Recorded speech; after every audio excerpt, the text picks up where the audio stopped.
Hey there. Hi, I'm MJ. We've been walking beside each other for a couple of months now, but we haven't formally met. So again, hello. I'm glad you're here. If this is your first time here, welcome. I'm really glad you found your way. So life has a way of pressing in around you. Responsibilities, care, expectations, they can start to squeeze every corner of yourself. But even in the smallest corners, it's possible to remain whole, I think. That's the promise I've been wanting to share with you since I started this channel. I've spent much of my life as a caregiver for both of my parents. Those years have been full of love, connection, learning. Priceless, really. I wouldn't change it for anything.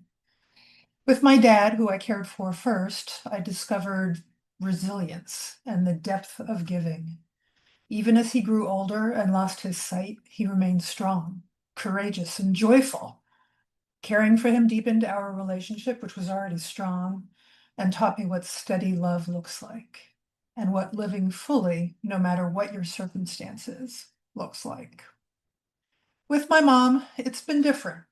She's lived with me for about 10 years. Our bond is strong and our love is deep, but her needs are more. I've had to learn patience, boundaries. That was a hard one.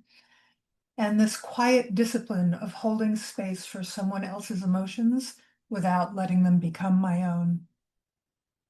A few years ago, I noticed something uncomfortable and honestly a little hard to share.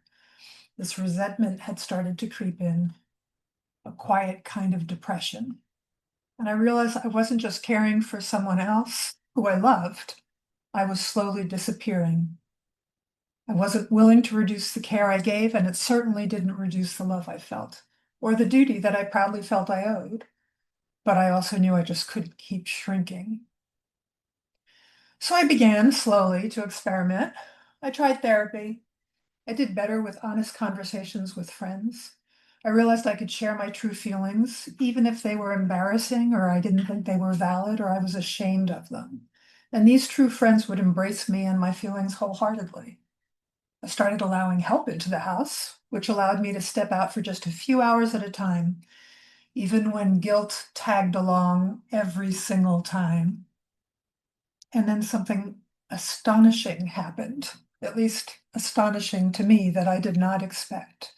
Those small windows of time felt enormous. In 3 hours, twice a week, I could breathe. I could wander. I could remember who I was. And that's how this channel was born, from those small expansions, from the realization that we don't have to disappear inside our responsibilities. We can stay whole.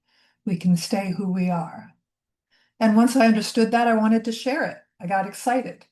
I wanted to create a space where others could find those small windows too. That realization became the wandering way. But over time, it also became something more. It became the seed of this idea of something I'm now calling being unreduced. It's not a rule book, it's not a rebellion, it's a practice of protecting your identity, resisting reduction, and expanding your inner world even when your outer world may feel constrained. If you're a caregiver like me, if you're the one being cared for, if you're homebound, if your job, your age, your beliefs, your role have made you feel invisible, if anyone has ever put you in a box that made your world get smaller than you expected it to, you're not alone here. And if none of those labels fits exactly, but something in you knows what it feels like to be defined by your circumstances, you're welcome too. This channel has been a place to rest, to wander, to be seen and to see, and it will continue to be. But for those who want it, it can become a place to quietly rediscover the parts of themselves that haven't disappeared, but have just gone quiet. So wherever you are, however narrow things may feel right now, I welcome you. You don't have to shrink with it.